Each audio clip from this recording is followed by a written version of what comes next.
ये सेट होगी, यानी कैलकुलेशन होने के बाद वो वैल्यू सेट होगी। अब ये हैंडल सबमिट जो है ना, ये कहाँ पे कॉल होगा? ये हैंडल सबमिट जो है लास्ट में कॉल होगा जब हम ये सबमिट बटन्स ये जो है ना उस वक्त इसको कॉल करेंगे, ठीक है जी। जब इस सबमिट बटन जो है इस पर क्लिक करेंगे, ये बटन बना हुआ है, इस पर क्लिक करेंगे, वहाँ से सारी वैल्यू जो है कैलकुलेट करने के बाद ये हैंडल सबमिट ये कॉल करेगा और ये हैंडल सबमिट में ये सारी कैलकुलेशन भी इधर ही हो रही है, ठीक है जी। टोटल भी इसने निकालना है और परसेंटेज भी निकालनी है। ये कॉल होगा इस जगह पर जो है वो इसकी वैल्यू जो है वो कहाँ पे प्रिंट होगी जब ये हो जाएगा। तो जब इसको कॉल होगा, कॉल होने के बाद उसकी वैल्यू जो है ना दोबारा ये डिव है, इस डिव के अंदर जो टोटल मार्क्स ये टोटल की वैल्यू प्रिंट हो जाएगी। फिर उसके बाद दूसरे पैराग्राफ में जो है परसेंटेज की value to fix two numbers, to fix का मतलब है इशारे के बाद दो वैल्यूज आएंगी और ये परसेंटेज का साइन जो है ना साथ ही प्रिंट हो जाएगा। तो ये आप हम इसको करते हैं जी। इंटर मार्क्स इंग्लिश आप लिखते हैं, जैसे 67 लिखा टैब दबाया और उसके बाद 78 लिखा और उसके बाद ये 90 लिख दिया। जो ही हम सबमिट करेंगे इसकी टोटल मार्क्स आ जाएंगे और मजीद परसेंटेज भी आ जाएगी।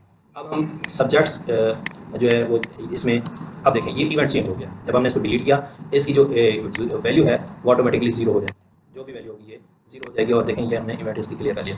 जब इस सबमिट पर क्लिक करेंगे आप देखें ये जीरो सा जो ही है इसमें वहाँ से उठाएगा, सबमिट करेंगे यानी इसके अंदर वैल्यू उसने जीरो उठाई, ठीक है जी। अब मजीद हम सब्जेक्ट लगाना चाहते हैं तो फिर हमने मजीद इनपुट कॉपी करनी है। जिस तरीके से ये हमने ये इनपुट लेनी है, इसी को कॉपी करना है और इसके नीचे लगा देना है हमने। ये हमने इसकी सेटिंग कर ली है। अब देखें हमने इसका जो है ये हमारे पास हमने उर्दू ऐड कर लिया है, ठीक है। इसकी स्टेट्स भी चेंज कर लिए हैं और इधर उर्दू को भी ऐड कर लिया है इसका हैंडल सबमिट के अंदर और टोटल भी ऐड कर लिया।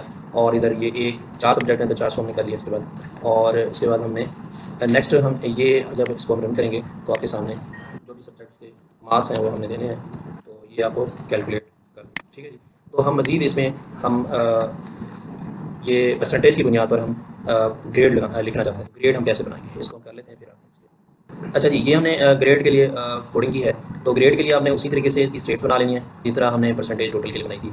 और इसी तरीके से ग्रेड का जो है ना ये सेट ग्रेड जो है उसमें हमने चेंज लानी है। अगर परसेंटेज जो है इन जो परसेंटेज निकलेगी, ठीक है जी, यानी ये सेट परसेंटेज के अंदर आएगी ना वैल्यू, ये इसके अंदर क्योंकि चेंज हो चुकी होगी वैल्यू, पहले जीरो थी, जब हम क्लिक करेंगे उस वक्त परसेंटेज की वैल्यू जो है ना कोई बन चुकी होगी, ठीक है जी। जब बन चुकी है तो फिर हम उसको कंपेयर करना। अगर परसेंटेज की वैल्यू जो है वो 90 से ज़्यादा है तो ए प्लस ग्रेड जो प्रिंट होगा।